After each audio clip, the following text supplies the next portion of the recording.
èèyàn àti ẹ̀ wá bẹ̀rù èèyàn débi pa bẹ̀rù èèyàn débi pa fẹ́ bẹ̀rù Ọlọ́run àti ẹ̀ wá bẹ̀rù Ọlọ́run kò sí bẹ̀rù kankan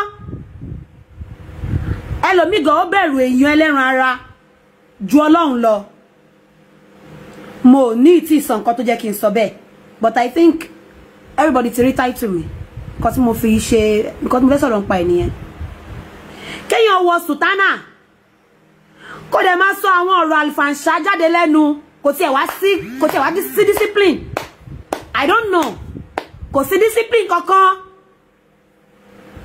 àtọ̀dọ̀ àwọn olórí ìṣẹ̀lẹ̀ náà àwọn wòlíì àwọn olùṣọ́ àgùntàn kò sí discipline kankan even though pé ẹ tiẹ̀ wà ní abroad mo bá máa rí since video yẹn o because àzàtálẹ́ àná ńgbà tí wọ́n gbé video yẹn wá ń pé ẹnìkan máa rí kinní kan tí mo go through ẹ̀ nǹkan kan so tó jẹ́ kí n kọ́kọ́ fẹ́ come fẹ́ nìyẹn ni pé ẹ wọ sùtánà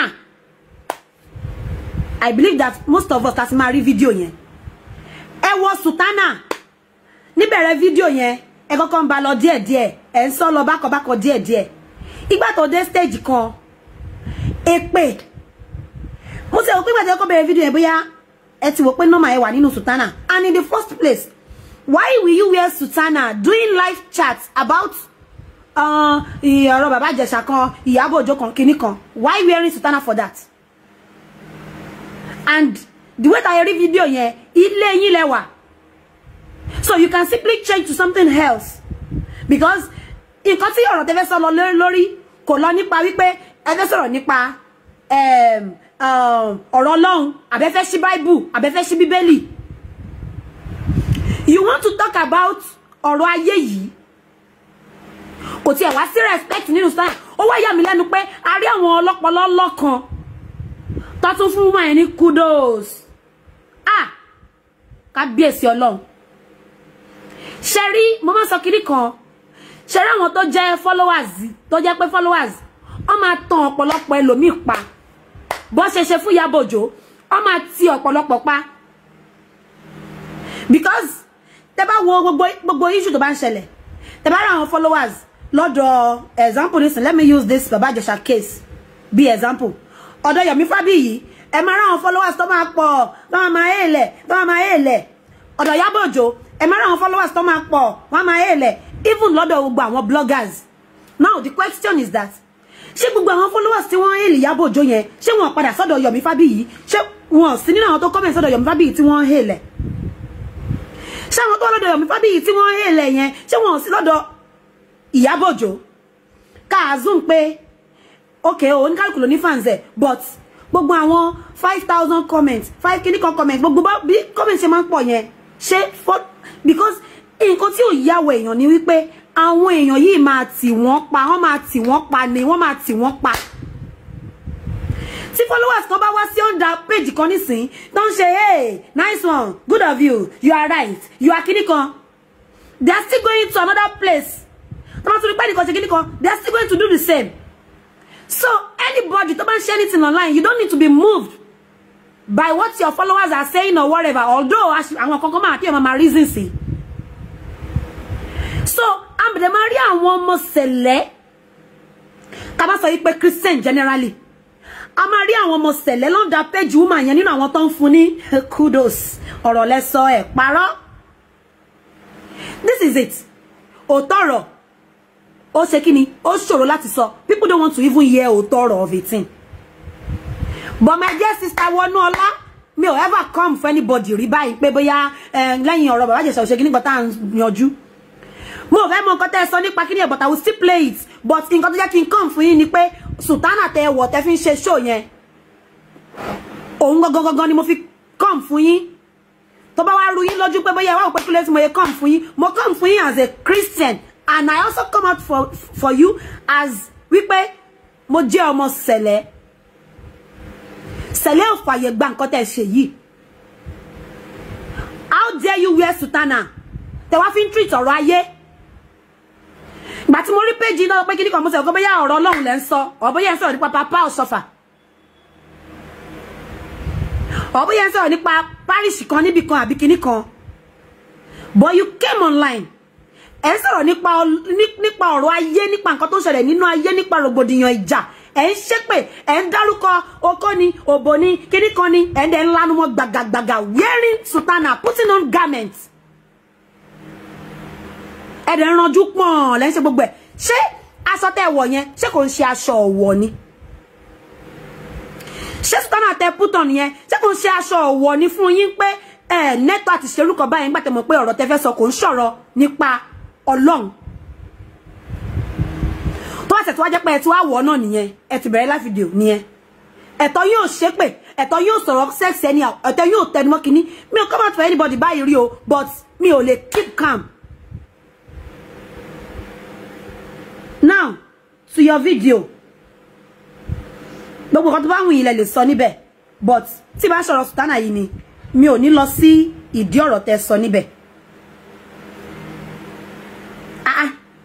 Me understand. Ẹ wá mú ọ̀rọ̀ ní dá lọ nínú sutana. Ẹ dẹ̀ pera yín lẹ, ẹ dẹ̀ dete ju kan pé ẹ̀yin ọmọ ògo. Ẹ pẹ̀lẹ́ ìyá ògo. Me understand. Kò tiẹ̀ wá sófin mọ́. Ẹ jọ̀ọ́ kí lẹ ń kọ́ àwọn èèyàn yẹn fún nǹkan tẹ́ wọ̀ yẹn, fún irú nǹkan tẹ́ ṣe yẹn. Kí lẹ ń kọ́ àwọn èèyàn? So, select di wípé kẹ́ máa wọ sutana, kẹ́ máa fi wá máa treat ọ̀rọ̀ ayé, kẹ́ máa fi wá máa ṣe anything anyhow tó ṣe wù yín. No now. As in àwọn lórí sẹ̀lẹ̀ máa wọlé àwọn olùṣọ́àgùtàn, ẹ máa expect pé inú wọn dùn. Ẹ dẹ̀ máa feel pé anybody ò lè come out fún yín. Àbẹ̀wò wípé àwọn èèyàn ti come out fún Ìyábọ̀ Òjó, so ẹ̀yin fẹ́ wá gbèjà Ìyábọ̀ Òjó àbí whatever. No, you are free. It's a free world. But I'm coming out for you because you put on sutana doing that. Sister Wonuola, ẹ̀yin náà ẹ sọ̀rọ̀ gan. Ẹ pé gbogbo àwọn èèyàn tó sọ̀rọ̀ nípa Ìyábọ̀ Òjó ní wèrè. Ẹ ṣe gbogbo ẹ̀ bàbá ńlá kú kìnnìkan. I'm not coming out for you because of that. But I'm here for you because ẹ pé àwọn èèyàn ẹ ń sọ̀rọ̀ àǹfààṣà lẹ́nu, ẹ dẹ̀ wọ garment. Gbogbo èèyàn ẹ jọ̀ọ́ ẹ wò, mo máa play ẹ̀.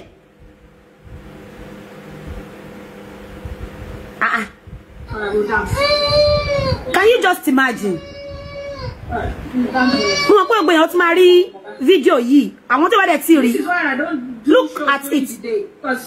My oldest one is put on. Ẹ dé fìlà sutana. Like, I don't understand. Mommy boy. Ẹ dé fìlà sutana, ẹ wọ aṣọ sutana. Look at me, almost elele me. That's what mo come out fún yín. I'm coming out for you as a Christian, and I'm coming out for you as a celestial member.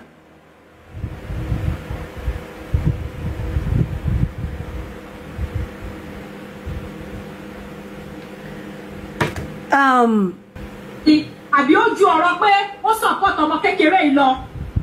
Is it more than that? Ìyá lady iṣẹ́ kú ni now. Ìyá iṣẹ́ kú ni now, ẹ calm down. Ẹ jẹ́ kó nísìnyí now. Àwọn ọmọ ẹ̀ wà, àwọn ọmọ ẹ̀ ṣì máa. Ìgbà tí wọ́n máa ṣe ń sọ lọ́ba ìṣeré ní rí pé ìyá ó ṣì normal, free world, wọ́n ṣì rọ́rọ̀ sọ, wọ́n ṣì normal.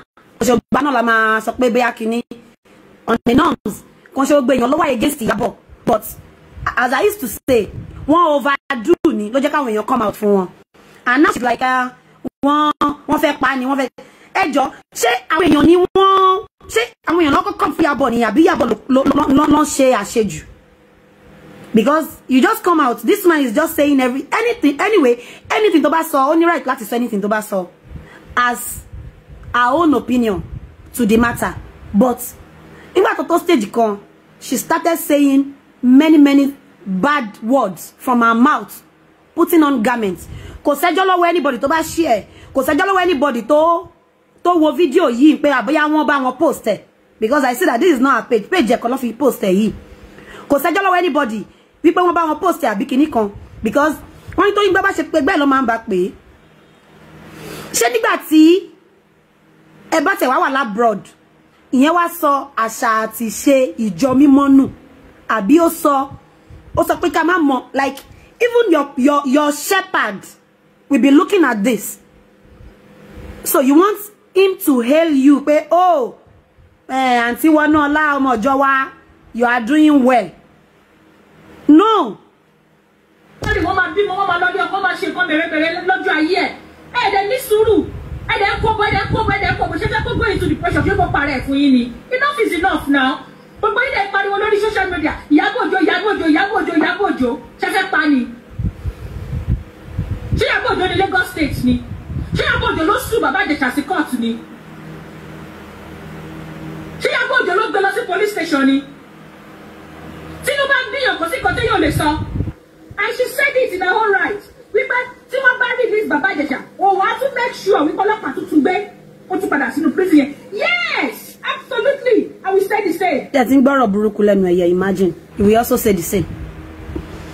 You will also say the same. Ṣebí princess ló lọ́rọ̀ yìí. This is very simple truth. Why táwọn èèyàn fi come fún Yabojo? At least Masi Yabojo kò ṣe first and second video. We are all at her back, hailing her. But nígbà tó jẹ́ pé this is what Yabojo did. Kele tó sọ̀rọ̀, ó fẹ́ down. Kiton tó sọ̀rọ̀, ó fẹ́ down. Tó bá dé ti rí báyẹn, ó normal káwọn èèyàn náà come out fún pé kí ló dé ṣe wọ nìkan ni. And more also, ẹni tó ní case yìí gangan tó jẹ́ princess kò really come out now. Wọ́n bá dé tó fi come out pé kíní kan. Eléyìí tí Yabojo ṣe yìí ló máa ń pè ní pé èèyàn ru ẹrù sórí, ó fa tiẹ̀ lọ́wọ́. And people came out for her. You cannot dispute the fact that people came out for her. Because everybody only access láti sọ nǹkan tó bá ń wọ́n. Everybody only right says her own opinion. Just like she is doing right now. But the point is that why wearing sutana and saying all this? See, Ire Naira. Amio Iyami Stadara Simi, God should help us new. Because àwọn èèyàn bẹ̀rù, wọn bẹ̀rù Ọlọ́run, but ọ̀pọ̀lọpọ̀ bẹ̀rù èèyàn jọ Ọlọ́run lọ. Imagine, mo sì ń bọ̀ ni mi ò tí dé o. Mo sì ń bọ̀ lórí kíní yẹn o. Woman yìí sọ̀rọ̀ gan o. Putting on white garments. Àdèmọ̀ pa àwọn oríṣiríṣi àwọn èèyàn tí máa rí, àwọn olùṣọ́gun àwọn èèyàn wọ́n máa rí, but they will not, maybe wọn tí reason sí. Or bóyá olùṣọ́ church woman yìí níbi tó wà wọ́n máa rí. Why? Ìyẹn lọ̀dẹ̀ kan sọ pé èmi ṣe long hair, èmi ṣe kíní kan. No, ó yẹ kó lọ gbé ẹ̀kún eégún ló yẹ kó wá gbé lù mí, ló yẹ kó wá gbé wọ̀ mí kí wá ṣe fídíò ọ̀dẹ̀. Live video báyìí tí mo gba live call tọ́lọ́pàá sọ pé no be say you go dey go to social media, you go dey go talk yo. No be say you go dey mention our name now. Put your phone down, dey record us, make it dey go now, madam, make it go sort this. All of it na Nollywood now. Mo fẹ́ tí ara mi gbọ́ ni. Mo fi etí ara mi gbọ́ ni. Lẹ́ni tí wọ́n ló rape ọmọ kékeré lọ́lọ́pàá sọ bẹ́ẹ̀ fún. Can you just imagine? Wọ́n ní ó rape ọmọ kékeré. Kò tẹ́ ṣe pé bóyá ẹni yo ó rape ọmọ kékeré. Can you just imagine? Ẹ̀dẹ̀ wọ sùtánà, ẹ̀dẹ̀ ń dájọ́. Bíbélì lè sọ fún wa pé má ṣe dá ẹnikẹ́ni ní ẹjọ́. Ẹ̀dẹ̀ wọ sùtánà, ẹ̀dẹ̀ dá ẹjọ́, ẹ̀dẹ̀ ń sọ nǹkan tí wọ́n ní tójú yóò tó, ẹ̀dẹ̀ tí ń kàn ọmọge ẹ̀ tí ń dájọ́. Wọ́n ní ó rape ọmọ kékeré. Which means pé àwọn ọlọ́pàá wọn ò mọṣẹ́ wọn níṣẹ́, àbẹ́yìn làwọn lọ́yà tán wà nídìí ẹjọ́ láti jọjọ́ yìí, àbẹ́yìn làwọn Nigerians tán wà nídìí ẹjọ́ yìí láti jọjọ́ yìí, wọ́n ní. So because that he use more Yabojo, anybody gbọ́dọ̀ sọ̀rọ̀ ma bí wọ́n gbọ́dọ̀ come out. Kò sẹ́ni tí a pè tán ní Nàìjíríà yìí. Before you guys could even admit to detain this stupid man, he's a pedophile. Imagine. Oh, I pretend that she all happy for her. Many people don't even know what it is not even pedophile. It is not pedophile. It is fedophile. It is not P. For crying out loud. Everybody will just come online. Pedophile. It is not pedophile. Even Yabojo herself. Ọ̀pọ̀lọpọ̀ gan ò mọ nǹkan tó ń jẹ́ ohun tí ẹ gbọ́ òyìnbó yẹn rí. But gbà tán tí ń gbọ́ lẹ́nu pé yes. Ẹnìkan rẹ̀ o celebrity rẹ̀ tó ti sọ pé pedophile o. Everybody think pé pedophile. It is not pedophile. It is fedophile. Right? Spelling yẹn, it starts from PH. Nítòótọ́, but it is not to be pronounced pedophile. Ẹ lọ Google like ẹ lọ bèrè dáadáa. It is not pedophile. It is fedophile. Ẹ wá sọ ṣé tẹ́ mọ̀ túmọ̀ like ẹni yìí ṣé mọ̀ túmọ̀ pedophile tẹ́ ń pè tẹ́ ń pariwo kiri gan ẹni yìí. God. Èèyàn tó bá jẹ́ pedophile. Thank you, my dear Owolabi Oluwasegun. Thank you so much, sir. Thank you so much. Ẹ ṣé jàre, ẹ̀yin lọ́pọlọ. ẹ ṣe àìmọye àwọn èèyàn lọ́pọlọ àwọn tó lọ́pọlọ lọ́n wo kíni kan ṣá fido wọ́n ti gbé pedophile sí mi lẹ́nu pedophile kọ́ philedophile ni so pedophile èèyàn tó jẹ́ wípé kò tiẹ̀ kì í ṣe àgbàlagbà rárá kò kì í ṣe àgbàlagbà kọ́ ni like kò kì í jẹ́ṣẹ́ àgbàlagbà rárá tó jẹ́ pé ọmọ kékeré ṣá ló máa ń ọmọ kékeré ṣá ló bá mulẹ̀ bí ẹ̀gbẹ́ ṣu èèyàn yẹn ni pedophile but in this case bàbá Ìjẹ̀ṣà ó níyàwó nílé anybody tó ń kò ti fẹ́ rí àgbàlagbà ni wọ́n kò ń ṣọmọ 3 years kò ń ṣọmọ 4 years kò ń ṣọmọ 10 years kò ń ṣọmọ 2 years gbogbo yín tẹ̀dẹ̀ ń sọ̀rọ̀ tẹ́ ń kan ọmọgì ọ̀pọ̀lọpọ̀ yín iná ń jó lábẹ́ aṣọ yín ọ̀pọ̀lọpọ̀ yín tó bá ń pọ́kùnrin lọ́lọ́run dá yín ni ẹ ti máa balẹ̀ jẹ́ jìnnà. And again, nobody supports Baba Ìjẹ̀ṣà, or maybe some people support him.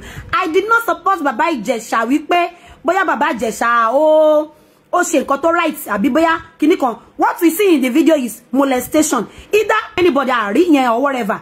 Wọ́n máa yanjú ilé ẹjọ́ ló máa yanjú yẹn. Ilé ẹjọ́ ti ṣe àwọn ọlọ́pàá ṣe investigate everything. Ìyẹn ò sí lọ́wọ́ wa. But this is molestation. Wọ́n dẹ̀ sọ wípé okay ó wà available nìyẹn kí wá ní Ìyábọ̀ Òjó ṣe ń pariwo tó ń ṣe gbá ó máa pa síbẹ̀ ni ó máa ṣe gbá ni wọ́n gbọ́dọ̀ jẹ́ kó ṣe kíní kan. So that is what we are coming out for. So gbogbo eléyìí tẹ́ ń ṣe yìí tẹ́kọ̀ kan má gbélébù ṣe gbogbo ẹ̀ àìmọye àwọn èèyàn tó yẹ pé ìwà wọn worst ju eléyìí ló ń tàn bẹ̀ yẹn tí ó bá Ìjẹ̀ṣà tó bá yẹ pé yes ó guilty ní court of law kan fún ní ìjìyà ẹ̀ I don't support him but akọ̀jẹ́ wípé tí Ìyábọ̀ Òjó náà ti pọ̀ jù tó bá ń pín owó alágbàfọ̀ ó tọ́ sẹ́ni tó tọ́ sí kò tọ́ sẹ́nìkan kò yẹ kó kan àtọ̀ọ́lé ẹlòmíì òwe yẹn máa ń wọ́dà náà tó bá ń pín owó alágbàfọ̀ kò yẹ kó tún kan àtọ̀ọ́lé ẹlòmíì which means tó bá tẹ̀ ń sọ pé wọ́n fẹ́ kọ̀yàn mọ́gi lórí irú kéèsì báyìí kò yẹ Ìyábọ̀ Òjó nítorí pé she is once a victim and victim tí Ìyábọ̀ Òjó jẹ́ kò ń ṣe ẹnìkan ṣo péré 5 people even some of them are family member and all this are strength láti kọ Bàbá Ìjẹ̀ṣà mọ́gi yìí kò ló fún ìkankan nínú àwọn tí ó jẹ́ tó jẹ́ pé wọ́n ti ṣe nǹkan yẹn fún àwọn náà tó tẹ̀ jẹ́ pé kò ń ṣe pé just molestation bí lè tari tó jẹ́ pé rape gangan ni ti Ìyábọ̀ Òjó. So that is why people come out for her because she's overdoing it. Ẹ wá ń sọ̀rọ̀ anyway like seriously mo tún ṣe sọ any access sí opinion yín but not in this way nígbà tó wá tó stage kan ẹ wá bẹ̀rẹ̀ sí ní ṣépè. má lọ wá sí UK lásán ò fẹ́ mọ nǹkan tó wà lẹ́ẹ̀fún ẹ̀ gbàgbé má lọ try ẹ̀ Bàbá Ìjẹ̀ṣà má lọ try ẹ̀ gbogbo ẹni ni mo fi sọ má lọ try ẹ̀ you are a pedophile I know what I know. Ọmọ kékeré ni ọmọ ìyá tó bí ọmọ ìsáyé kò tí ì 40 what are you guys talking about? What are you talking about? Ẹ wá sọ wípé ìyá tó bí ọmọ yẹn gan kò tí ì jáde wá lórí social media so that you can subject her to bully. Princess kò gbójú ẹ̀ síta subject her to bully. Princess kò gbójú ẹ̀ síta wọ́n ní bẹ́ẹ̀ ṣe blog ẹ̀ lójoojúmọ́ tẹ̀ ń bully ẹ̀. Wọ́n ní àmọye threatening calls tẹ̀ ń pè woman yẹn tẹ̀ ń threatening ẹ̀. Wọ́n ní àmọye ìgbà tó ti kúrò níbi tó ń gbé. Gbogbo most of these chats tẹ̀ ń rí wọ́n bú ni o wọ́n sọ̀rọ̀ sí woman yẹn pẹ̀lú nǹkan tó ṣe bọ̀ àwọn kan rẹ̀ tó yẹ pé ọmọ sẹ̀lẹ̀ gan ni wọ́n tún ń hèlẹ̀ imagine. Kí ni problem yìí? Tẹ́yìn bá tiẹ̀ mọ òótọ́ ọ̀rọ̀ tí sista Ìyábọ̀ pa wọn mọ̀ lọ́jọ́ sí tó padà yọ wọ́n lẹ́sẹ̀lẹ̀ tẹ́yìn bá tiẹ̀ mọ òótọ́ ọ̀rọ̀ tẹ́yìn sọ wípé kinní kan ṣé bẹ́yìn ṣe mọ òótọ́ ọ̀rọ̀ tẹ́yìn fi lè ń sọ̀rọ̀ yìí ṣé anybody mọ̀ ju nǹkan tá a mọ̀ lọ ni ìyẹ́ ò pé 40 ìyẹ́ ò ṣe kinní kan gbogbo yẹn kò sọ̀rọ̀ nù ẹ̀ yín use mọ́ Ìyábọ̀ Òjó ó dé stage kan ẹ̀ use mọ́ Ìyábọ̀ Òjó ẹ̀ ṣe kinní kan and so torí pé use mọ́ Ìyábọ̀ Òjó wọn rẹ̀ gbọ́dọ̀ so tọ̀rọ̀ mọ́ ṣe ti gbọ́ àwọn wèrè kan bọ́ sórí social media wọ́n ń sọ játijàti lẹ́nu wearing sutana imagine. Adélábù pàtó ìtọ̀ òṣì tó bẹ̀rẹ̀ sí sọ kiri lórí social media kí ló ṣe kọ́ lára kí ló ṣe kẹ́nìbọ̀dì ó gbẹ́nu ṣe pé ìtọ̀ ọ̀là kiri ìgboro kí ni gbogbo rọ́bìṣì náà kí ló dé ẹ̀dẹ̀yẹ kọ́ mọ ìsinmi ìyá ẹ̀ṣẹ̀ kú ní fa. ẹ imagine. ìyá lẹ́ni ṣe. ìyá ẹ̀ṣẹ̀ kú ní fa ìgbà tí ìyá ẹ̀dẹ̀ kú Ìyábọ̀ Òjó mọ̀ bóyá yàtọ̀ àwọn ṣẹ̀kún pé kó máa sì máa mọ́ọ̀nù yá bí pé bóyá ó sọ fún yín pé òun wà depressed till that time. Ṣé anybody ló sọ pé Ìyábọ̀ Òjó ó yá o máa ṣàṣejù lórí ọ̀rọ̀ tí ò kàn ẹ́ o. Bí ó ṣe kan gbogbo wa tí gbogbo wa kọ́ hé lẹ́ta ọkọ̀ jókòó tá à ń wò pé yes Ìyábọ̀ Òjó jáde. Ìwọ̀ntúnwọ̀nsì ní nǹkan. Ìgbà tí Ìyábọ̀ Òjó tó ń overdo time yẹn ẹ̀yin ò sọ tó bá yẹn pé ẹ̀yin ni Bukky Black tí Ìyábọ̀ Òjó bọ́ta tó fi ṣe ẹ̀yẹn pé ẹ jẹ́ ká pè wọ́n ní senior táwọn àtọ̀rẹ́ wọn jọ ń mú Ìyábọ̀ Òjó ṣeré yẹn tọ́ yẹn tọ́jọ́ mú Mr Bukky Black ṣeré tó bá yẹn pé ẹ̀yin ni ẹ̀yin lè gbà bẹ́ẹ̀ náà ni Star Lọlá Àlàó náà bọ́ta àwọn náà wọ́n bẹ̀rẹ̀ sí ní sọ̀rọ̀ sí Mr Bukky Black ṣé tó bá jẹ́ pé ẹ̀yin ni Ìyábọ̀ Òjó ẹ̀yin ni Bukky Black ṣé bí Ìyábọ̀ Òjó ṣe sọ̀rọ̀ yẹn ṣé ẹ̀yin náà lè gbà that is the point but nítorí pé kò ń ṣe ẹ̀yin ẹ wò wípé ẹni tó sọ̀rọ̀ sí yẹn kò kàn yín jẹ́ ká pè wọ́n ní senior ó dà yẹn pé wọ́n sì senior wọ́n dàgbà jẹ́ ká lo senior fún wọn ṣó ti gbọ́ kinní kan wọ́n padà wọ́n continue gbogbo ọ̀rọ̀ tí Ìyábọ̀ Òjó sọ sí Bukky Black yẹn tẹ́lẹ̀ ìbá wá Ìyábọ̀ Òjó fẹ́ hàn táwọn bá wá Ìyábọ̀ Òjó fẹ́ hàn tí kinní kan kí ló dé sí ní online nígbà yẹn kẹ́ caution Ìyábọ̀ Òjó pé no don't do this or no má ṣe báyìí that means ẹ̀yin náà ti máa gbìyànjú but ẹnu yín ò ká Ìyábọ̀ Òjó Ìyábọ̀ ṣe rí èèyàn tí wọ́n ti lè sọ pé bóyá ẹnu àwọn èèyàn ọ̀run àbẹnu àgbàlagbà rùn àbí pé òun ò lè gbọ́ràn sí ni àwọn ọmọlẹ́yìn ẹ̀ náà ló máa ṣe fóun náà òun làwa náà fi ń ṣe fún Ìyábọ̀ Òjó báyìí òun ni thousands of people fi come fún Ìyábọ̀ Òjó it's not that maybe anybody hates her máa jó lọ mọ̀ ń wẹ̀ yẹn táwọn èèyàn ṣe okay another thing tí mo tún rí nínú ọ̀rọ̀ yìí ni wípé nígbà tí Ìyábọ̀ Òjó jáde tẹ́ bá ti rí àwọn èèyàn sì ń bọ̀ ń ta àwọn èèyàn sì ń bọ̀ wọ́n sì ń bọ̀ díẹ̀díẹ̀ ni o nígbà tí Ìyábọ̀ Òjó sọ ní 4 days ago pé àbí ṣe no ó dàbí pé ó ti lọ sí bí a week báyìí wípé gbogbo ẹ̀yin tí ẹni kóhun máa ṣe lọ ọmọ mi mo wà pẹ̀lú ẹ lọ sọ léyìí àwò you are doing well wípé wọ́n tún wá ṣe kí ni wọ́n tún wá lọ ń ba òun jẹ́ lẹ́yìn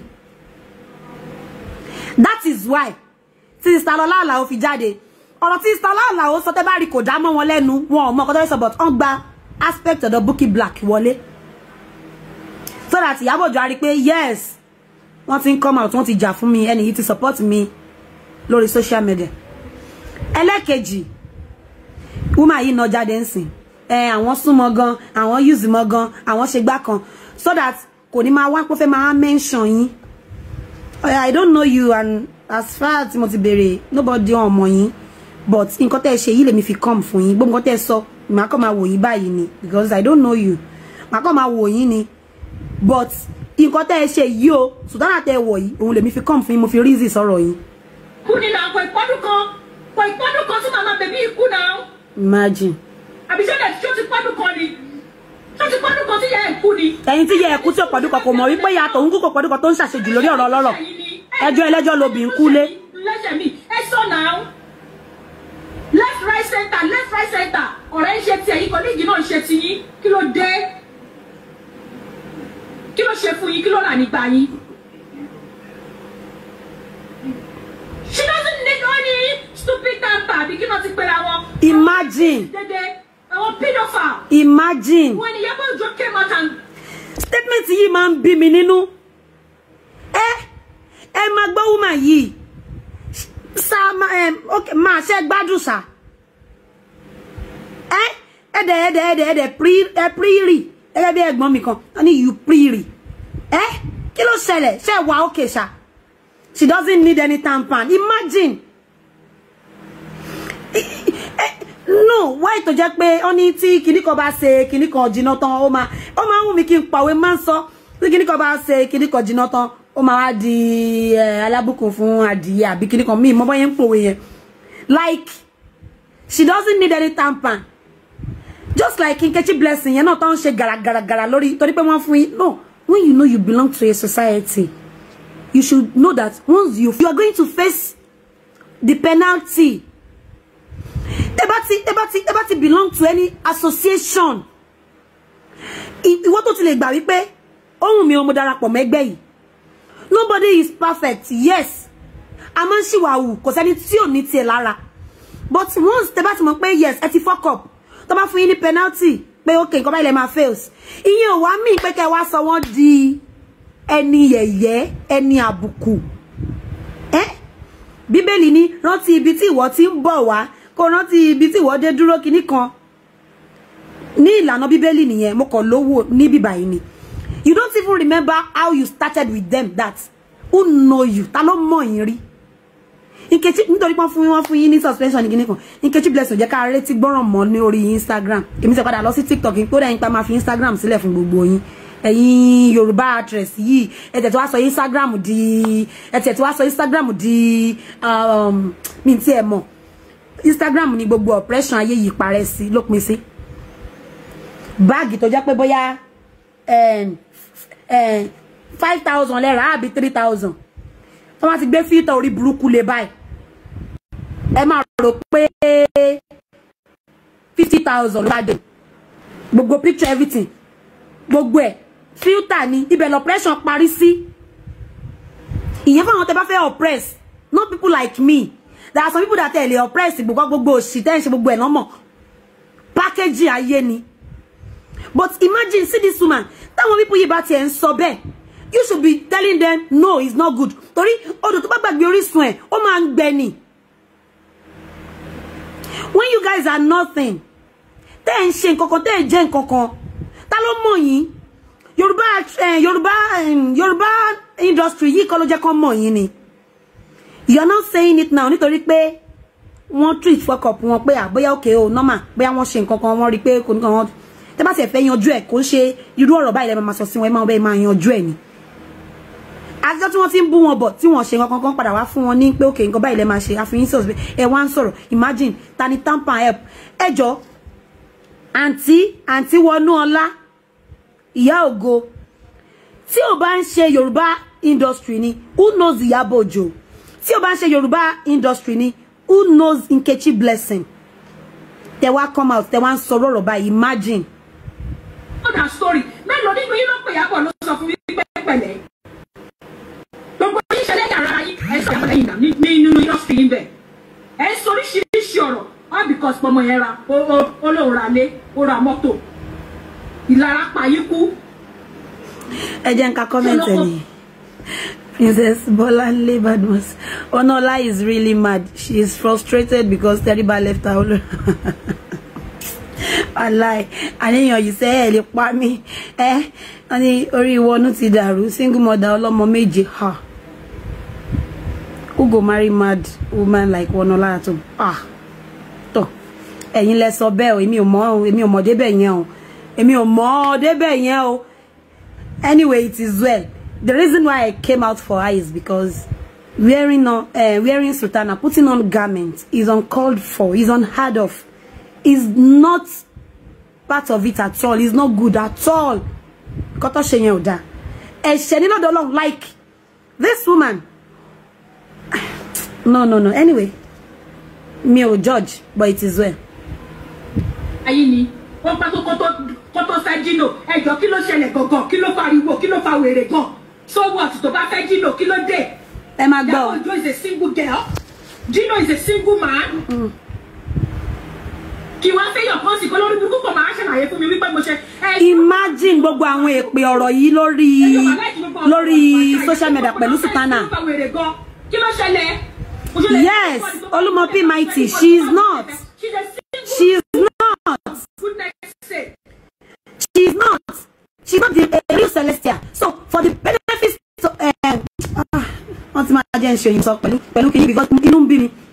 for the benefits of all those people that are watching me right now, and for all the Celestia members,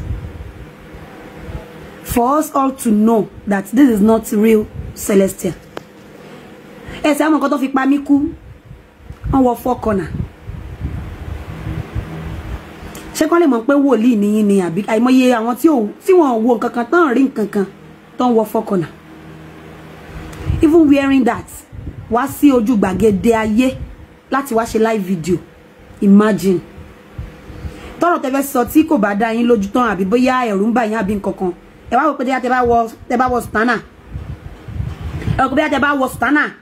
Lẹ máa fi ṣe kíní like òun làwọn èèyàn fi máa mọ̀ yín òun ni àwọn èèyàn wọn fi ní gbógun sí yín àbí kíní kan, I don't know. So tẹ́ bá wo eléyìí lẹ fi ń rọra yín lágbára online àbí, I don't understand. Just look at her. Ẹ wá wọ 4 corner sutana be like pé ọmọ sẹ̀lẹ̀ wòlíì ló ń wọ 4 corner, ẹ wá wọ 4 corner. Ẹ wá ń ṣerú nǹkan báyìí ẹ̀dẹ̀ ẹ bá wo àwọn wòlíì sẹ̀lẹ̀ lójú jẹ́, ẹ bara yín lójú jẹ́, my dear sister. Ẹ bara yín lójú jẹ́, ẹ bá àwọn olùṣọ́àgùntàn church jẹ́, ẹ bá church Ọlọ́run jẹ́, ẹ bara yín lójú jẹ́. And torí pé wà labroad nísìn, olùṣọ́ church yín náà máa rí nǹkan tẹ́ ṣe yìí, wọn dẹ̀ ní nǹkan tán fẹ́ ṣe, wọn ní nǹkan tán fẹ́ sọ sí, àbí kò tiẹ̀ wá sí, no, kò jẹ́ pé kò sófin mọ́, but ṣé kò sẹ́ni tó lè bá yín sọ̀rọ̀ nǹkan tẹ́ ṣe yìí. At least video yìí sọ ti pé 2 days, mi ò tí anybody kó sọ̀rọ̀, alẹ́ àná lèmi ẹ̀ṣẹ̀ ń rí, ìjẹta lọ́n ti ṣe. Àti ìwà anybody tó lè sọ wípé nǹkan tẹ́ ṣe yìí o báyìí no, or bóyá kẹ́ lọ put down that video, tẹ́ bá fẹ́ nọ́rọ̀ tẹ́ fẹ́ sọ nípa Ìyábọ̀ Òjó later kẹ́ padà wá sọ with mufti, kẹ́ wọ aṣọ ara, kẹ́ fi wá báwọn èèyàn sọ thanks for the love, thank you so much, thank you, I really appreciate. Ẹ̀yin tẹ́ bá like nǹkan tí mò ń sọ, tẹ́ jẹ́ ti tèmi, ẹ̀yin tẹ́ ronú dáadáa, tẹ́ lọ́pọlọ, ẹ̀yin èèyàn tèmi, ẹ fún mi ní like, ẹ fún mi ní share, ẹ bá mi share, ẹ show love, ẹ bá mi share, because mo like àwọn èèyàn tó bá lè gbé orí wọn kalẹ̀ tán fi ń ronú, kò ń ṣe irú àwọn èèyàn tó pọ́n kàn máa wá like this. What did she he or she call herself, Ire Naira, tó kọ̀ wá sọ rubbish. Oga o, thanks for the love, thank you. Ẹ ṣé. Ṣé Dino níyàwó ńlẹ́ ni àbí Dino marry ni, ṣó gbọ́kọ lọ́kọ ni, ṣó fẹ́ married man ni, so what tó bá fẹ́ Dino, ṣé Dino ń ṣèyàn ni, kí ló ṣẹlẹ̀, kí ló fariwo, ó sọ̀rọ̀ sí Dino nìyẹn, tòótọ́ ni nà ó lè máa jẹ ṣẹ́ẹ̀dì kó máa deny ní public show wáì ni.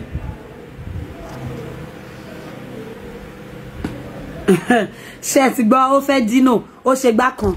It is normal, she's an adult, but ṣé mọ̀ pé ó sọ pé Bíbélì sọ pé èèyàn tó bá ti banijẹ́, èèyàn tó bá ti dẹ́kun àti banijẹ́ ló máa bàjẹ́ kanlẹ̀. Tí Ìyábọ̀ Òjó bá jáde láti wá ṣe ẹ̀sìn bàbá Ìjẹ̀ṣà, ọni tójú akátá bá ń léwó, ẹnu adìyẹ kan náà ti máa gbọ́.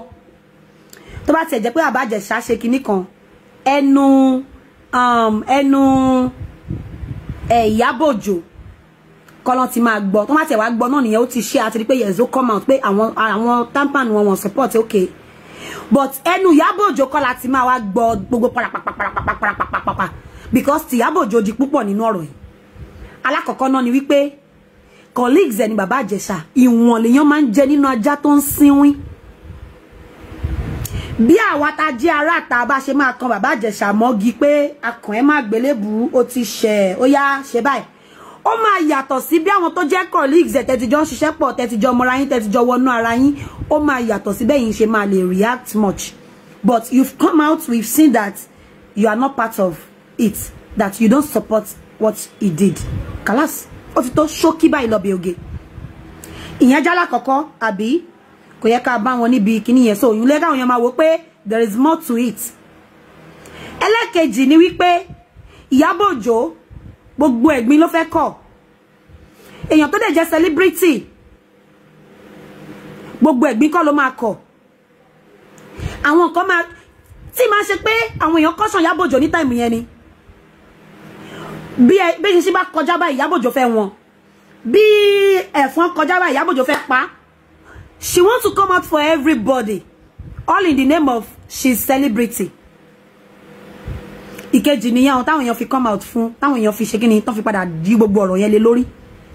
Ẹlẹ́kẹta òun ni wípé wọ́n ní ẹni tó fẹ́ dáṣọ fún ni tọrùn ẹ̀ la máa kọ́kọ́ wò. Example, èyí tẹ́ ti sọ gbogbo story, tẹ́ ti sọ gbogbo ẹ̀ tẹ́ máa pé kíní kan. I feel for her when she used to tell the story about her life, everything. Yeah, she's a strong woman though, but ẹ̀yin tẹ́ ti sọ story, tẹ́ ti jẹ́ kó yé wa pé àwọn márùn ni wọ́n jẹ kíní tàn wí yìí o, forcefully o, kíní kan, okay, which we think that ó yẹ kẹ́ ẹ ti ẹ̀ ṣe lè fi kán wọn ṣe scapegoat tí ẹ bá ti rí méjì or mẹ́ta nínú wọn. Tẹ́lẹ̀ tún jẹ́ kó yé wa wípé family member yín wà nínú wọn, but you cannot come out láti lè kọ àwọn yẹn mọ́gi, láti lè wá rí ìbùkún wọn, láti lè wá ṣe gbogbo wọ́ọ̀sì gbogbo energy. Tó bá dé Bàbá Ìjẹ̀ṣà padà, mo máa pa, ó máa ṣe kíní kan, àní mo máa ta lé mi sẹ́, àní mo máa ta gbogbo nǹkan ní mi, mo máa ṣe kíní kan, gbogbo energy tán build yẹn. Ẹ lè wá lò fún kankan nínú wọn kí gbogbo wa support yín, káwa gan sọ pé no, ẹni yìí, ó yá báyìí nìkan ṣe fún. Ó wá jẹ́ colleagues yín. Ìkẹta nìyẹn. So people were now like, ṣe bẹ́yìn náà nǹkan báyìí ló ṣe yín. Thank you so much, Sister Shandy Precious. Thank you. People were now like, nǹkan báyìí ló ṣe ẹ̀yin náà. Kí ló dé tí ẹ lò gbọ́ energy? So ó di mẹ́ta. Ẹ wá ń sọ nísìn. Adébíyìn pé Ìyábọ̀ Òjó jáde àbí wọn ṣàṣejù lórí ọ̀rọ̀ Bàbá Ìjẹ̀ṣà ni. She's an adult. Even imagine èèyàn tó pọ́n fẹ́ gan Dino Melaye. Èèyàn ńlá ni. Àìmọye èèyàn tó fẹ́ Dino Melaye àbí tó tẹ̀ gbàdúrà káwọn tí ẹ̀kọ́ tí ẹ̀ ní connection lọ́dọ̀ ẹ̀. So ìyẹn ń ṣe nǹkan tìjú. But tí bá ṣe pé bóyá ìṣẹ̀lẹ̀ ẹ mọ̀ wípé nígbà míì náà à ní blame ọmọ British àbí kí ló ń pe ọmọ mi ò kú mọ orúkọ àǹtí yẹn torí mi ò mọ̀ wọ́n true ọ̀rọ̀ yìí náà la fi mọ ọ̀rọ̀ Ìyábọ̀ Òjó pé wọ́n líkì secret ara wọn yìí náà la fi mọ wọn. But ṣé mo pé ní tí mo ti dẹ́kun àti banijẹ́ lè máa bàjẹ́ kanlẹ̀ tí máa sọ̀rọ̀ Bàbá Ìjẹ̀ṣà tí Ìyábọ̀ Òjó fi da ẹ̀tẹ́ yìí ẹ mọ ya èèyàn tó dìde sọ̀rọ̀ ìṣá àwọn àfáà gan dìde mi tí rí kéèsì tó rìn tó yẹn pé táwọn èèyàn dìde tó yẹn rí Bàbá Ìjẹ̀ṣà náà tán sórí pọnlápọnlá yẹn àmọ́ nǹkan tán fi sórí tí gbogbo èèyàn dìde tó ilé kí ló dé táwọn èèyàn fi lè dìde sí ọ̀rọ̀ yìí tó báyìí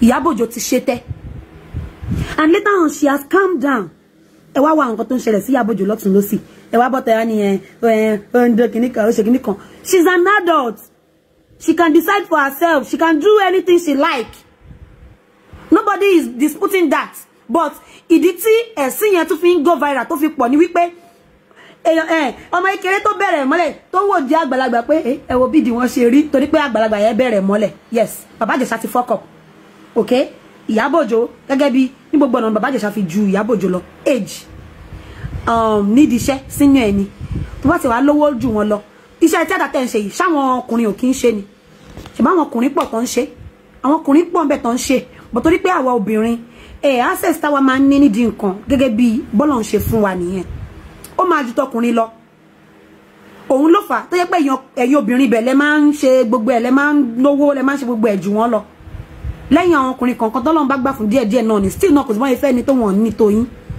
but téèyàn tí wọ́n máa rí bẹ́ẹ̀ náà nìyẹn máa wá tẹ̀ jẹ́jẹ́ ẹ wá ń wò di Bàbá Ìjẹ̀ṣà báyìí pé ẹ wò ó ti ṣẹ̀sín ó máa kú ni ó máa ṣe kíní kan ni ó máa rùn ni àwọn ọmọ ẹ̀yìn ṣe Bàbá Ìjẹ̀ṣà ti ṣẹ̀sín àbí ó ti ṣẹ̀sín àbí kàlá sókè ẹ wá wo bí tọ́lọ́run gbà yọ sí yín òun ló fi wá jẹ́ pé ẹ̀yin kan náà ni secretary ń bá fà lẹ́yìn ọ̀rọ̀ yín dẹ̀rọ̀ secretary ẹ̀yin kan náà ni ọ̀rẹ́ ń bá fà lẹ́yìn àtọ̀rẹ́ jọ dàrú lẹ́jọ́ ń jà ẹ̀yin kan náà ni ẹ̀yin àti boyfriend ní gbogbo ẹ̀ ń leak out lẹ wá ń pariwo èmi tẹ máa fi kíní ẹ̀ ṣe TikTok tí bá ti ṣe tán Dino tó bá tún deny mi exactly bẹ́ẹ̀ ṣe nígbà tọ̀rọ̀ Yomi Fabiyi tẹ́ ń dìde tẹ́ ń ṣe gbogbo ẹ̀ tẹ́ ń ṣe òun náà lẹ́ ń ṣe Dino tó bá tún deny mi so ó lè kẹ́yìn lára wípé àṣírí tiyín náà bọ́ta bó ṣe rí nìyẹn so you don't have to blame anybody. kí ni gbogbo nọ́ọ̀sẹ̀sì. ṣàtì pé wọ́n ti ń ṣépè ó ti ń ṣépè tẹ́lẹ̀ olórí burúkú àwọn wèrè kíní kan ó sì tún continue. Ìyábọ̀ Òjó ṣé ò ní ta ilé ẹ̀ mọ́ ni wọ́n ti release Bàbá Ìjẹ̀ṣà ṣé wọ́n release Bàbá Ìjẹ̀ṣà tó kó máa lọ for life ni wọ́n release ẹ̀ on bail kéèsì ṣì ń lọ. But at first àwọn tó bá release ẹ̀ rárá pé wọ́n bọ́ta rárá àwọn máa pàṣẹ nu police station ni. wọ́n release Bàbá Ìjẹ̀ṣà kó máa lọ. ṣèbẹ́yìn náà wò ó àǹtí wọnú. ṣé wọ́n sọ fún yín pé kò jẹ̀bi ni the case is ongoing. The case is ongoing. What is your problem? Yes, now Olufimo P-Mighty. Ara wọn ti balẹ̀ tipẹ́tipẹ́. Even though she's coming online to do TikTok, all this thing, TikTok family ni wa amora wa. Wọ́n yìí máa ń ṣe gbogbo ẹ̀kíní kan yẹn. This thing ó ń show nínú àìsí Ìyábọ̀ Òjó pé she's so sorry and she has really calmed down now. Ó show dáadáa ara wọn ti balẹ̀ tipẹ́. Ìyábọ̀ Ìjẹ̀ṣà and Lagos State government now. Oh, ṣé ń gbọ́. So ẹ mọ̀ pé it's between Bàbá Ìjẹ̀ṣà and Lagos State government and then ẹni tó lọ́rọ̀ gọ́gọ́ princess kò ní problem at a time gan Ìyábọ̀ Òjó àti Princess Tuja kí ló dé ẹ mọ̀ bẹ́ẹ̀ ẹ dẹ̀ sì mọ̀ pé lè come out sí nǹkan báyìí gbogbo yóò come out tẹ́lẹ̀ gbàgbà tí Ìyábọ̀ Òjó ti bọ́ta wípé gbogbo ẹ̀yin tẹ́ni kóhun máa nìṣó ẹ̀ ń bọ̀ kìnnìkan gbogbo yín wá ń come out àti Lọlá náà bọ́ta wọ́n ṣẹnu ṣọpọ̀ṣọpọ̀ bí ojú egbò ẹ̀yin náà bọ́ta ń sìn ẹ̀ṣẹ̀nu yamayama bí wà tán fàgbàdo ya lóko nínú sùtánà nínú aṣọ lọ́n ẹ wá ń sọ wípé kìnnìkan wọ́n ṣe kọ́tọ̀kọ́tọ̀ rí Ìyábọ̀ Òjó gbà nígbà tó overdo kí gbogbo yín tẹ́jẹ́ ẹ̀gbọ́n tẹ́lọpá ẹjẹ́ ẹ̀gbọ́n fún yìí pàtó tó stage kan wọ́n máa yìí sọ nínú kíní ẹ̀ pé òun ẹ̀bá kọ́ máa ọ̀tún rí pé kọ́mọ̀ pé òun mọ Ìyábọ̀ Òjó òun ẹ̀bá kọ́mọ̀ pé òun use mọ àwọn jọ close àwọn jọ kíní ìgbà tẹ́ close nǹkan who know you ta ló mọ̀ ẹ̀ rí. ṣiṣẹ́ kọ́ má bàa ṣiṣẹ́ mọ́ ṣé kọ́ ló máa jẹ yẹpẹ ni èyí ọmọọṣẹ́ náà ó try láti run business ẹ̀ èyí ọ̀rẹ́ náà ó ṣe tiẹ̀ fún. ọ̀dẹ̀ ire náírà ẹ̀ I'm still coming for you because ṣé o ti rí àwọn pictures mi o ti rí pictures mo sì ní pictures tó pọ̀ ṣó ti rí so torí pé mo jẹ́ ọmọ Sẹ̀lẹ̀ wọ́n sọ fún mi pé Sẹ̀lẹ̀ sọ pé kán máa múra àbí so aṣọ eégún ló yẹ kí n lọ wọ̀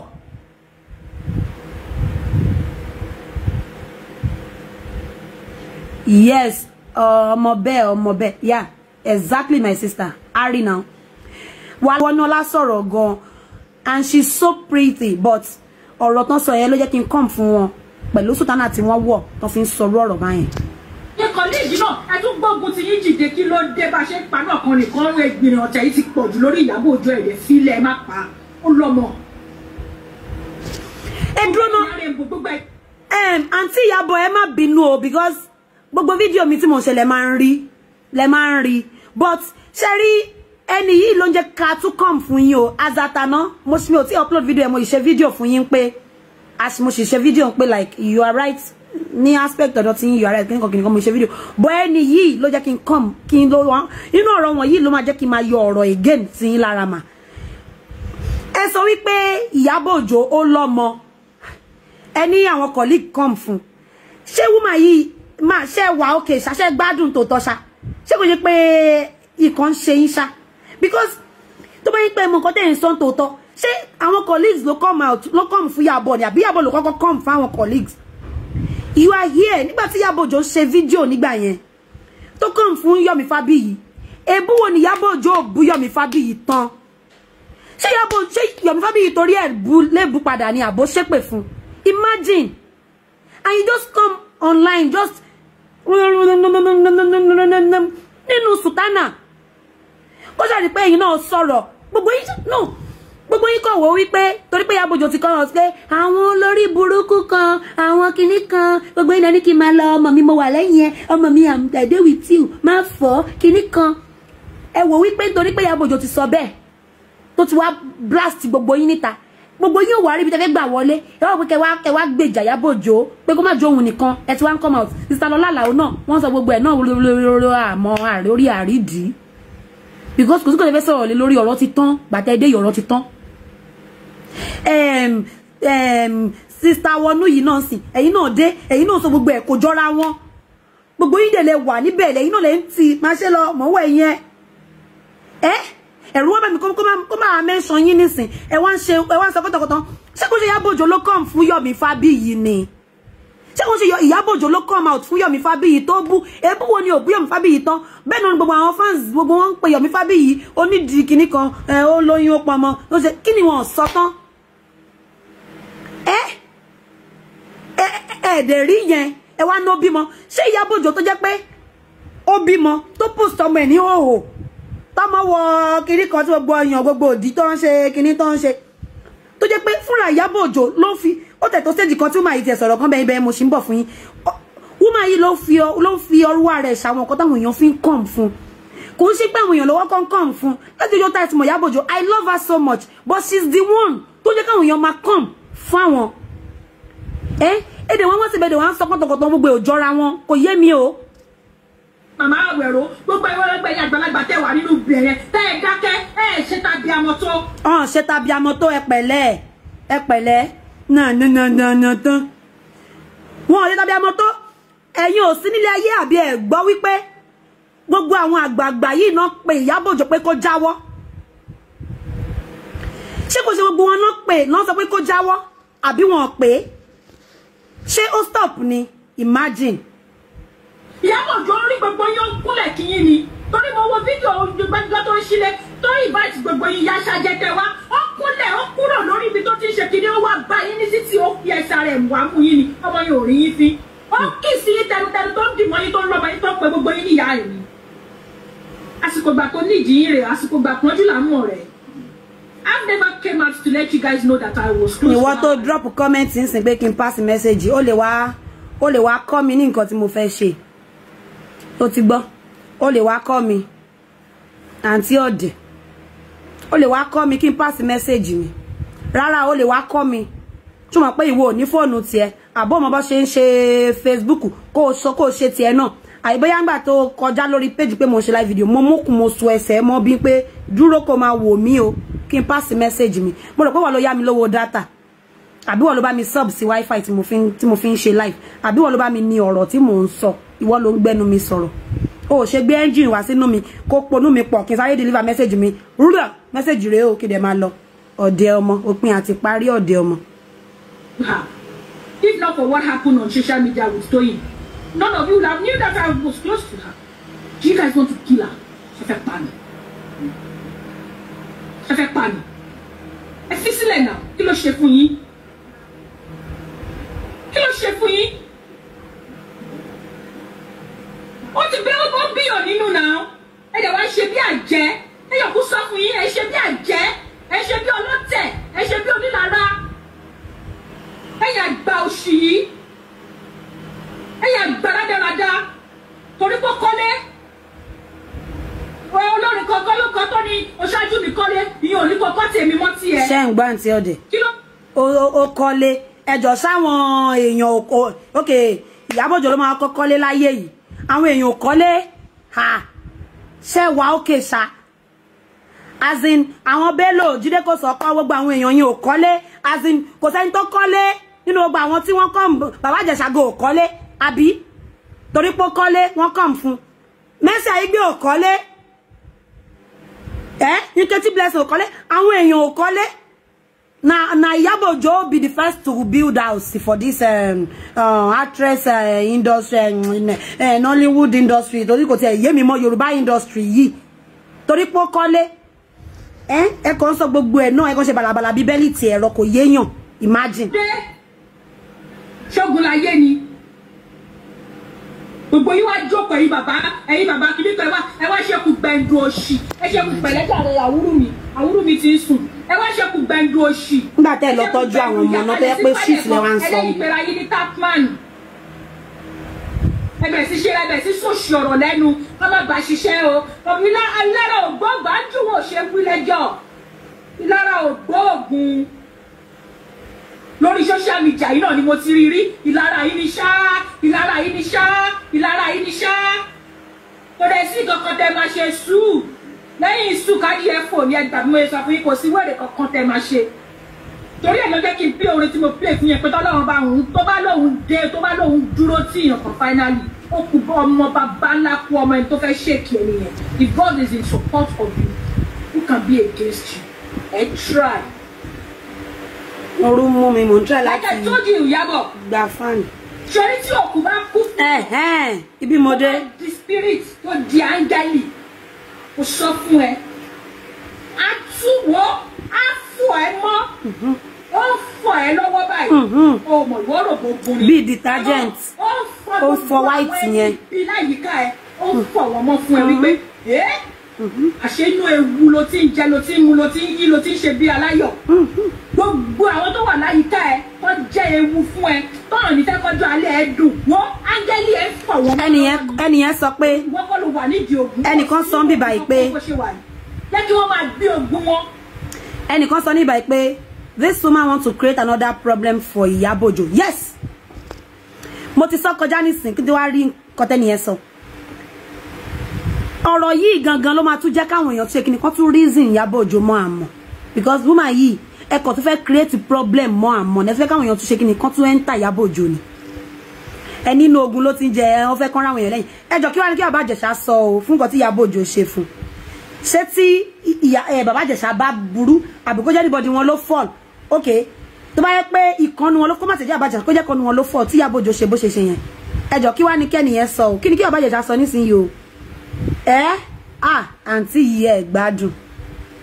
wọ́n fọwọ́ lẹ́rọ kó wá máa wọ́n tọ́lọ́ wọn bá fẹ́ ṣe ó fún wọn lọ́wọ́ fún ẹni bẹ́ẹ̀ ni mo sọ fún ẹ wọ́n fún àyíká ẹ mọ́ ni ibẹ̀ ló ti máa mọ̀ wípé ìyá tó bí yẹ kó sùn ó ṣe abiyamọ rádaràda tó wọ́n ti rí tó rí. wọ́n ti ń go into prophecy báyìí o wọ́n ti ń jíṣẹ́ wòlíì ti ń jíṣẹ́. wọ́n ti dàgbà wọ́n ti wà níbí wọ́n ti wà láwọn àyè kan tí wọ́n fúnra rẹ̀ tó tí ò yí ẹ tó jọjọ́ orí ẹ lọ. tó di bí. ẹ mọ̀ pé wọ́n sọ pé wọ́n sọ wòlíì lẹ́kan wọ fọ́kàn náà wọ́n ti ń jíṣẹ́. I've been there. I know what I'm saying. Tí èèyàn bá. ẹ ti been there ẹ ti lọ sọ́run rí. ẹ ti lọ been there like you've been there and you know what you are saying. ẹ ti dé. ṣáájú ẹ kúrò lórí ilé àlàyé wọ́n ó máa ń lóyàn ní agbára ni. wọ́n á kú bàbá ńlá kú ẹ tó fẹ́ dojú kọ ẹ. gbà tí mo ti sọ mo sọ fún ẹ mo ní kọ́ sílẹ̀ wọ́n kú bàbá ńlá tó fẹ́ dojú kọ ẹ. wàá máa wá ṣe nítorí tó wá gbẹ́nu ẹ á wá yàtọ̀ sí ti gbogbo pátápátá agbára yẹn á wá pọ̀ wọ́gọ́ kò ní yí ẹ tó bá tó àwọn àsìkò kan. ó kú bàbá ńlá kú ẹ tó fẹ́ sọ pé bó ló fẹ́ gbé gbà wọ́n ti bì í. torí áńgẹ́lì yẹn á dúró tán fún ẹ. á dúró tán kò sí tí ò ní gbà fún ẹ lọ́wọ́ Elédùmarè kó o béèrè ẹyọ kan á gba mẹ́wàá fún ẹ á máa wá lára ẹ kó dé tó bá ń gbọ́ lẹ́yìn ikú ìsinmi ògo ló tẹ̀lé. lẹ́yìn tí ìyá Ìyábọ̀ kú tán ògo dé. You're just scratching on the surface o tí ẹ ti dé bẹ́ẹ̀ rárá. Áńgẹ́lì ó ń fọ àyíká wọn fún ó ń fọ mọ́ áńgẹ́lì yẹn ló sọ pé Ìyábọ̀ Òjó ru ẹrù ẹlẹ́rù lórí o. gbogbo àwọn tí ò ní kí o tètè rọ́nà lọ gbogbo àwọn tí wọ́n ń fẹ́ sẹ́yìn òun ló ń fọ̀ wọ́n dànù. ìṣọ̀rẹ́ iṣẹ́ olùbáṣiṣẹ́ papọ̀ ìṣọmọṣẹ́. ẹnìkan ní wọnú you are not from a good family because you lack home training. I feel sorry for your children. èpè ti pọ̀ jù lórí program yẹn èébú ti pọ̀ jù. jẹ́ kí ọkàn ẹ̀ jẹ́ kó mọ́. imagine. ó wá ní ìgbàgbọ́ wípé lẹ́yìn Ọlọ́run tún ni. lẹ́yìn Ọlọ́run tún ni kò tún sí nǹkan mi mọ̀. ẹ di Tapman yín mú. Tapman. ẹ di Nollywood yín mú. ẹ wá gbọ́ tọ́lọ́run bá fẹ́ ṣe fún. ṣéjú gbogbo wa la máa ṣe ìkọ̀kan ní wa ò ní kú àníṣà rẹ̀. imagine. ìṣẹ́jú gbogbo wa la ṣe rí ògo yẹn. ṣé àwọn Holy Spirit àwọn èèyàn tí Jésù pa mí rè o ṣé Holy Spirit ló sọ wípé kí Ìyábọ̀ Òjó jáde kó máa sọ nǹkan tí ó kó máa gbé ọ̀rọ̀ kó máa fẹ́ kan ẹnìkan mọ́gi kó fẹ́ pa ẹnìkan kó fẹ́ ṣé Holy Spirit ni ló fi jẹ́ pé wọ́n fọ̀ wọ́n mọ́ wọn. ẹ ti ẹ pé princess kẹ bèrè wípé ìwọ fúnra rẹ báwo ló ṣe ń kó. apálára ni. ọ̀rọ̀ ìṣe jẹ́ ẹ̀dẹ̀ gba ọ̀rọ̀ irọ́ ẹ̀dẹ̀ gbá. ìgbà Bàbá Ìjẹ̀ṣà jáde wọ́n ní wọ́n nà nǹkan mọ́ lórí wọ́n ti lu òun wọ́n ti ṣe nínú fídíò bí tá a ti rí tí Bàbá Ìjẹ̀ṣà ń bẹ̀bẹ̀ ṣé wọ́n fọwọ́ kan sọ́ọ̀lù. ìyá tó mọ gbogbo òótọ́ wàhálà lé ayé tí yín àti Bàbá Ìjẹ̀ṣà ni. àbẹ́ẹ̀ ní ṣòkòtò ẹ̀ ní tútù ní lẹ́yìn àgbà òṣèyìn àgbà rádaràdá ní àgbà òṣì. ṣé ẹ̀rí ṣòkòtò ẹ̀ nínú fídíò mi tàbí kíkà yín gbé wá kí padà pílẹ̀. ẹ gbé wá jàre ìyá alágbèéká. ló fi sọ wípé jọ má bínú mo mọ̀ pé mo ti ṣẹ̀ jọ dáríjì mi. èèyàn kì í ṣàìdá ló máa sọ pé dáríjì mi. ẹ̀yin ò dẹ̀ tún padà gbọ́ pé wọ́n ẹ̀dítì fídíò yẹn bẹ́ẹ̀ ṣe súnmọ́ Ìyábọ̀ Òjó. nínú fídíò wọn ni Bàbá Ìjẹ̀ṣà ti ẹ̀fà sọ wípé òun ò ṣe àìdá sọmọ kékeré yẹn ọmọ yóò kì í ṣe pọtì. ẹgbẹ́ Bàbá Ìjẹ̀ṣà wà kó wá ṣe interview kẹ́yìn fúnra yín wá béèrè direct question lọ́wọ́ ẹ̀ Bàbá Ìjẹ̀ṣà ǹjẹ́ o bá ọmọ yìí sùn ni how old ni ọmọ yìí kẹ́yìn kó wọ afẹnu ara ẹ̀ sọ lórí gbogbo live. gbogbo comments tẹ́ rí yẹn èpè èébú gbogbo ẹ̀ like èébú yẹn ti pọ̀ jù lórí Wazobia Entertainment. Wazobia Entertainment lọ upload ẹ̀. kò sí first lọ́wọ́ ẹni tó upload ẹ̀ wọ́n máa gbé ní fídíò wá sórí page wa ibà máa bá wọn upload ẹ̀ nǹkan tẹ́ni ẹ fún ẹ bá ti rí lọ́ndà ẹ̀ nǹkan tó tọrọ ni. iwájú ẹ̀yìn kan ló ti máa dúró ló ti máa sọ játijàti wọn bí pọ̀lìpọ̀lì bàbá ńlá kú ẹ̀rọ kó dúró síwájú àwa kan kó sọ bẹ́ẹ̀ torí mọ̀ pé òtítọ́ wà pẹ̀lú proof àti receipt ní ó tẹ̀ ṣe rádaràdà lẹ́yìn àgbà òṣì rádaràdà ìyẹn àgbà rádaràdà yìí ẹ̀dọ̀ wa mú ọ̀rọ̀ lọ ẹ̀ rí ọ̀rọ̀ lórí òun àti princess ìfẹ́ra wípé náà ti jọ ń fẹ́ra wọn tóun àti princess bá tẹ̀ wá fẹ́ra wọn ṣé yẹn ló fún ní authority láti gbé ọmọ kékeré sùn. ẹ̀ẹ́dẹ̀ sọ̀rọ̀ síbi tí ọ̀rọ̀ ọlọ́kẹ̀sọ̀ tọ̀rọ̀ náà how can't you guys be honest for once. wàhálà tí yín àti Bàbá Ìjẹ̀ṣà nìyẹn tí wọ́n bá find their guilty kó lọ jẹ́jọ́ ìyẹn kan anybody nobody support Bàbá Ìjẹ̀ṣà. Ìjẹ̀ṣà will never escape it. àṣejù Ìyábọ̀ gangan ló jẹ́ káwọn èèyàn wá support pé kí ló dé. nǹkan tẹ́ ṣàfẹ́ ni wípé ẹ fẹ́ kí àwọn ọmọ mi Bọ́lájí ètò ẹ̀ka sàn mọ́ mi àlàáfíà làwọn ọmọ yìí wà mà ẹ ṣe mọ́ mi. wọ́n ẹ̀ wò ó ló ti sùn sí mi lọ́wọ́. ó ti sùn sí yín lọ́wọ́ ẹ ṣe ń rojọ́ Facebook lọ́wọ́ kọ́tàkọ́tàn ó sùn sí yín lọ́wọ́ ọmọ sùn sí yín lọ́wọ́ ẹ mójútó ọmọ. is enough now. gbogbo yín náà lẹ ń ṣàbíamọ gbogbo yín náà lẹ ń dọ́kọ̀ now. why are you guys like. imagine ṣé wà ókè ṣá àǹtí Wọnú ẹ gbádùn ẹ wà nínú sùtánà gbogbo yín náà lẹ ń dó ẹ̀yin àgbààgbà ṣẹlẹ̀ ibo lẹ wà ṣé kò tiẹ̀ sí discipline ni ta ló lùsọ woman yìí ná èyí tẹ́ ń ba Celestial lójú jẹ́ ta ló lùsọ woman yìí ní abroad bí tẹ́nẹ̀ wà ṣé ìgbà ẹ máa kọ́ wà lábroad ni wọ́n ń ṣe ṣẹlẹ̀ everywhere àwọn ṣẹlẹ̀ àwọn church gidi ní ìlú táwa náà wà yìí churches wà ń bí báyìí kò sẹ́nibọ̀dì tó lè wọ irú aṣọ tẹ́ wọ̀ yìí láì ṣe pé ó fẹ́ preach ọ̀rọ̀ Ọlọ́run ó fẹ́ sọ̀rọ̀ nípa Bible àbò fẹ́ sọ̀rọ̀ nípa church tẹ́ wọ irú aṣọ tẹ́ wọ̀ yìí kò ṣe pé kò tẹ̀ tó wá wọ sister nìkan ẹ wọ four corner tẹ́ ń dúró nídúró pé bóyá wòlíì nìyí ẹ tún give prophecy bẹ́ẹ̀ lẹ́ ń ṣépè àwọn wèrè àwọn olórí burúkú àwọn babaláku kìíní kan bẹ́ẹ̀ lẹ́ ń sọ̀rọ̀ ó do ó fà ó ìdókùdò ìdókìíní kan ṣe gbádùn ṣá bẹ́ẹ̀ lẹ́yìn náà tún parọ́ mẹ́mí mímọ́ bí tẹ́ wà yìí àwọn ẹ̀mí mímọ́ ló ń fọ́ àwọn ẹ̀mí mímọ́ ló ṣe kiri kan ẹ̀mí mímọ́ ló push Ìyábọ̀ Òjó jáde àbí pé lọ gbọ́rọ̀ tí ò ṣe ti ẹrù kò dẹ̀ overdo àwọn ti Jehovah overdo parish kí ló dé ẹ̀dẹ̀ ń sọ gbogbo ẹ̀ náà ó ń já kọ́ntọ̀kọ̀ntọ̀ gbogbo ẹ̀ náà kàn ń ṣe bálabàlá ní bí ọwọ́ aṣọ. ọmọ tẹ̀tẹ̀ wọ nínú industry tẹ̀dákẹ́ ẹni freshness sọ̀rọ̀ síta tí Ìyábọ̀ bá jọmọ yín kan ọmọ yóò ní Ìyábọ̀ láyé. Ìyábọ̀ herself need to check herself. Ìyábọ̀ need to check herself. kí ni nǹkan tó ṣe? ó ní kí Bàbá Ìjẹ̀ṣà kó má lọ lọ́fẹ̀ẹ́ nígbà tó ṣe ò dá. Ifá ara bí mo wo CCTV footage yẹn fún good 30 minutes ara mi ń gbọ̀n fún ẹ̀kọ́. Kò sẹ́ni tí ò wò kò sẹ́ni tí ò wò kò sẹ́ni tí ò mọ̀ àṣejù yín ló pọ̀. wàhálà ìtàlá ìmọ̀ ti. àbídàrẹ dàda àwúrò olówó ẹ̀yọ́ ó gbọ́dọ̀ ẹ̀gbọ́n wàhálà ẹ̀wọ̀n fún àwọn dàda yẹn gan-an ní sùúrù lọ́rọ̀ wọn. Let us see who will work with you. Oh, Bookie Black said that. So Tampan needed by Adebayo Bello, headed by Adebayo Bello, and others are in full support of Baba Ìjẹ̀ṣà Act. Ẹ má bínú o, mo fẹ́ play video yìí kẹ́ gbọ́. Torí téèyàn bá ń sọ̀rọ̀ ń gbà mí ọmọ pé kí ló ń sọ̀rọ̀ torí woman yìí mo ṣe come out. And Sultana tí wọ́n wọ̀ tó fi ń sọ adúrò ọ̀rọ̀ ńláńlá tó ń sọ yìí is uncalled for. So all the children tó bá wà nínú industry yẹn, their parents need to pull them out because their lives are not safe in the hands of you stupid adults.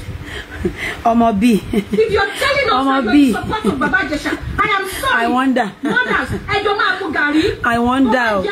Tó bá tẹ̀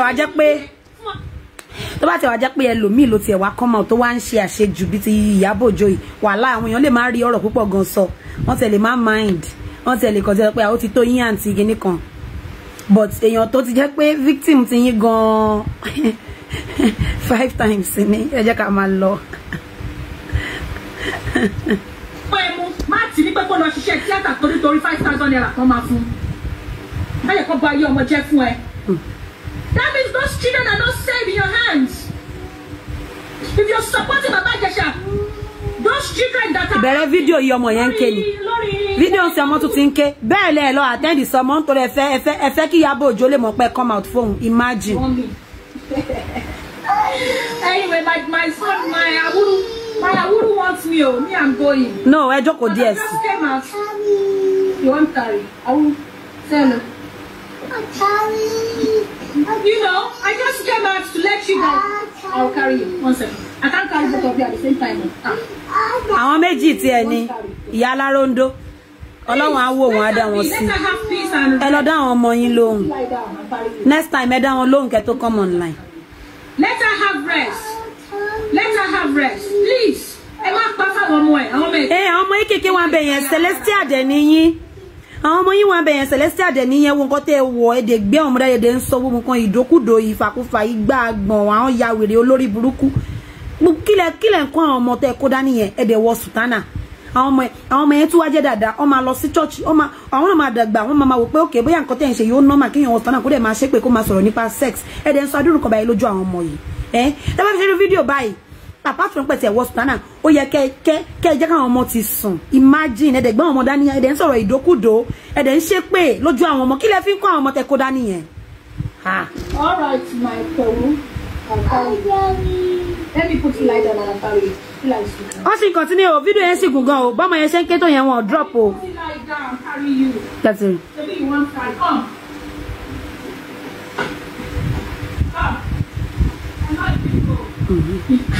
Ẹgbọ́n sí ti yín náà. Mo ti fast ẹ̀ wọ́n ti padà dé. Ṣé nǹkan tí bàbá Ìjẹ̀ṣà ṣe dáa ni? Are you telling us pé nǹkan tí màá yẹn ṣe is good? Are you telling us? Okay, ẹ̀jẹ̀ ká sọ báyìí. Ó wá jẹ́ wípé bàbá Ìjẹ̀ṣà rí fídíò mi tó ti kọ́kọ́ bọ́ǹdì yẹn. Ẹ jọ ṣé bó ṣe ń sọ̀kì ọmọ lọ́wọ́ tó ṣe ń fọwọ́ pa lára tó kọwọ́ bọ abẹ́ ìṣòkòtò ẹ̀ tó bẹ́ẹ̀ jẹ́ ẹ̀dá Ọlọ́run mo kọ́kọ́ rògbò fẹ́ fọmọ yẹn ní dọ́ọ̀gì ibẹ̀ ni mo. Imagine ibi tó ti kọ́kọ́ bọ́ǹdì ẹ̀dẹ̀ kó àwọn ọmọ sínú ilé ẹ̀dẹ̀ wọ sùtánà ẹ̀dẹ̀ wọ gámẹ́ǹtì tẹ sọ pé ibi tó ti ṣe ibi tó ti penetrate o ibi tó ti ṣe kinní kan o Facebook náà ló gba gbogbo òṣì yìí TikTok tẹ bá ti dárúkọ anything kínkínní kan wọ́n máa block yín ni TikTok kò gba gbogbo ẹjọ́ okòòbò TikTok ó bẹ́tà gan ó wà òkè gan. Ẹ̀dẹ̀ bẹ̀rẹ̀ sí bẹ princess ẹni kò jọ kó jẹ́ kẹ́ ṣe lókun o ó dẹ̀ no òun máa gbọ́ ọdún yìí lọ. Ọmọ bí yìí ti pa mí o ọmọ bí you no need of attending to your baby o if I'm your husband and I saw this video I will show you people that day I will show you people that day ẹlẹ́jọ́ òṣì gbọ́rọ̀ mi dẹ́lẹ́. Wá gbógun sí Ìyábọ̀ àìwò lórí social media. Wípé kọ́ máa release bàbá Ìjẹ̀ṣà. Ṣé kọ́ release ẹ̀ ó túbọ̀ máa bá ọmọ sùn káàkiri? Ṣé gbogbo news paper tẹ̀yìn rí tẹ̀ ń gbọ́? Ẹ ṣáà ti máa gbọ́. Àbẹ́ ẹ̀ tí máa gbọ́. Wọ́n á ti máa gbọ́. Wọ́n á ti máa gbọ́ pé ń ṣòṣì. Ẹ ṣáà ti ń gbọ́. Ìkọ́ṣà dúró ti ṣiṣẹ́lẹ̀ lánàá. Ẹ lọ sórí post and further page kẹ́ lọ wò náà. Ara mi gbọ́ ni. Ọmọ bí ìyá àwọn sọ pé kò ń ṣe real sẹ̀lẹ̀ ò ní wọ orúkọ báyìí kó náà ń sọ̀rọ̀ àwọn eléyìí bóyá wọn ò tiẹ̀ like I don't know. Ó ní 20 years old wọ́n gbà tó dọ́dọ̀ àwọn ọlọ́pàá kí làwọn ọlọ́pàá béèrè another thing ló tún sọ. Ṣé gbogbo nǹkan tẹ̀yìn Nollywood yìí rí ṣé kò tó kẹwàá kan tó bá dẹ̀ di 2023 sí ẹ máa gbé play card òṣì we support Tinubu. Bámúbámú ni mo yó mọ̀ pé fi ń pọmọ ẹnì kọ̀ọ̀kan tara yín nìkan lẹ mọ̀ tàpọ̀ yín nìkan lẹ mọ̀ ó yẹ kójú máa tì ní ó bá tiẹ̀ ń pè yín lábì fúnra dáradára ṣé bó ní olúfun náà pà fún ẹ̀mọ́ ni. Ó láòdò. Kí ló dé? Ẹ̀dẹ̀ ní sùúrù kẹ̀kẹ́ máa ẹ̀dẹ̀ fìyàbọ̀ òjò sílẹ̀. This is your problem. Kí Ìyábọ̀ náà fi ra ẹ lẹ̀. Kí ló ṣe fún yín? Like now ọmọ tó ti wá o. Rárá o kò ní di o ẹ parí ọ̀rọ̀ Ìyábọ̀ Òjó yìí o. No ẹ má lọ dọ́mọ lóhùn ẹ jẹ́ kí àwọn èèyàn mọ̀ pé ẹ wá fún Ìyábọ̀ Òjó dẹ̀ kí Ìyábọ̀ Òjó náà rí pé ẹ gbìyànjú. Ọ̀rẹ́ ń ṣe titi ẹ̀ fún ẹ̀yin kọ́líìgì ń ṣe titi yín fún ẹ̀yin tẹ́ wà lórí social media náà tẹ́ on a normal day mélòó nú yín ló wà lórí social media tó tẹ̀ máa rí Ìyábọ̀ tẹ̀ máa dúró síbi tó wà. And who is Ìyábọ̀ Òjó náà? Who is Ìyábọ̀ Òjó gan fúnra ẹ̀ kó tó di pé ó débi tó jẹ́ who is she? Imagine Bukky Black ẹ̀ ń bá wí yẹn pé wèrè kan náà imagine. Ṣé ti rí bá àwọn èèyàn kọ́ máa tún pé why church wear why? Anywhere kan wá anywhere kan náà wá kó lè bọ̀ imagine. Who is Ìyábọ̀ Òjó náà kó débi tó jẹ́ yẹn? Who is she? Please don't like me. If you want that attention, I dàgbà ni ṣé ìjọ tí wọ́n bá bí ọmọ ni ọmọ ń dàgbà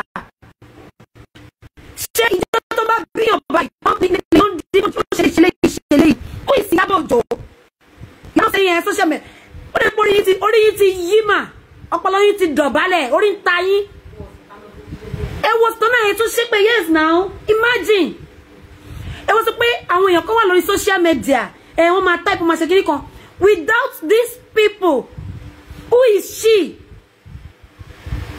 lórí gbogbo kíní YouTube gbogbo fíìmù tọ́wọ́ without these people tẹ́ ń sọ̀rọ̀ sí tẹ́ ń bú yìí who is Ìyábọ̀ Òjó without them watching her viewing her post clicking on her links doing things tó ń pe owó wọlé fún who is Ìyábọ̀ Òjó ṣé gbà tí Ìyábọ̀ Òjó náà dìde láàárọ̀ tán bí náà gbàràgbàrà báyìí ló di kíní ni ẹ sọ pé tó lè nu bàtà ẹsẹ̀ tó lè ṣe kíní kan these are the people supporting her tó fi débi tó dé yẹn but ẹ kàn ń dákún ọ̀rọ̀ Ìyábọ̀ Òjó pẹ̀lú nǹkan tẹ́ wá ń sọ yìí wearing sutana tẹ́ ń sọ gbogbo shit yìí. hate me I prefer it tẹ́ bá hate me please you can blog me post anything about me kò kàn yé. òun lèmi ti ń ṣe yìí màmí.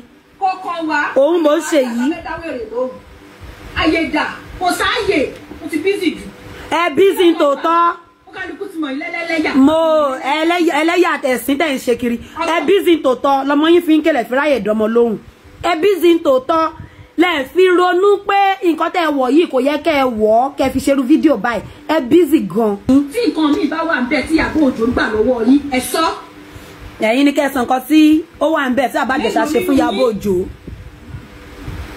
ó lè gbà kọ́gbọ́mọ òun sùn mélòó how many of you ló lè gbà kọ́gbọ́mọ òun sùn gbogbo yín náà lẹ bímọ gbogbo yín lẹ lọ́mọ ńlé kò dẹ̀ sí rọ́bìṣì tẹ ọlọ́mọ plenty làwa èbúdò owó èbúdọ̀là àwọn èèyàn ti ń ra ọlọ́mọ plenty set bíi wèrè ẹjọ́ ẹbú mi kẹ́mi fi yín tajà èmi máa tajà ní láàárọ̀ ìlàsán mo mọlé tí mo ti pa aṣọ tí mo gbé síta lánàá ó di sold out before 12 o'clock ó fine skin mi ò dá ẹ ṣe ẹ fi mi lè ṣe wà yìí ó tẹ̀lé lọ́rùn ó dùn mí inú bàjẹ́. mi ò lè kàlás gbogbo èyí tó kù wọ́n fi bú èbú ni. kí ló kan yé tẹ bá dẹ̀ láwọn wèrè tó bá wà lọ́dà fake profile tẹ ẹ bá rí wọn ní títí ẹ sá. Imagine.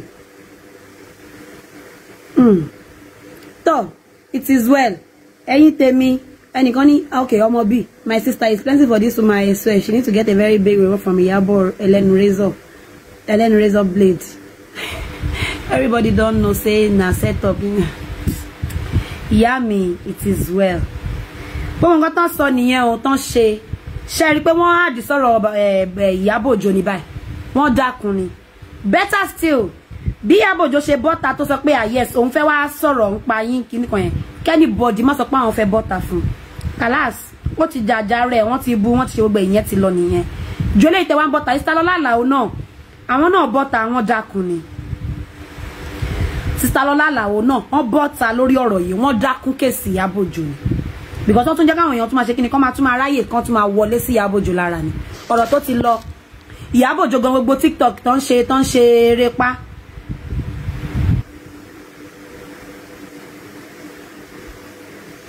gbogbo TikTok tí Ìyábọ̀ Òjó ṣe tó ń ṣe eré pa ó show lójú wọn pé wọ́n feel sad like she's not herself wọ́n ti calm down but gbogbo eléyìí tí gbogbo yín bọ́ta tẹ wá ń ṣe ẹ fi ń kó bá Ìyábọ̀ Òjó ni because àwọn tó máa sọ̀rọ̀ ẹ lè dí àwọn èèyàn lẹ́nu pé kán máa sọ̀rọ̀ ẹ lè dí àwọn èèyàn lẹ́nu kán máa sọ̀rọ̀ àwọn èèyàn máa sọ̀rọ̀ but èmi sọ ìdí mi fi come out fún yín shit tẹ́ ṣe ní aṣọ tẹ́ wọ̀ àtàná ló ti ṣe mí bí kí n come out fún yín aṣọ tẹ́ wọ̀ òun ló jẹ́ kí mi come out fún yín so that is it so ẹ ṣé gan ni that is what I have to say kò tí mo fẹ́ wá sọ ní ìbàlẹ̀ nìyẹn àwọn fídíò wa tó kù tí mo ti ṣe lánàá a máa upload it very soon thank you so much fún gbogbo ẹ̀yin tẹ́ wà pẹ̀lú mi gbogbo ẹ̀yin tọ́rọ̀ mi yé gbogbo ẹ̀yin tẹ́ bá mi share gbogbo ẹ̀yin tẹ́ love me thank you so much Ọmọ B thank you so much sister I really appreciate you for your comments thank you so much Olú ọmọ P Mighty thank you so much dear sister or brother mi really more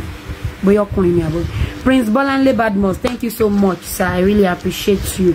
Darasimi Ogunkoya, yes, God should help us. Thank you. Olobi Oluwase Onurudin, thank you so much, my dear brother. Thank you, everybody. Thank you. I really love you. Bye bye. See you guys next time. Eshegoni.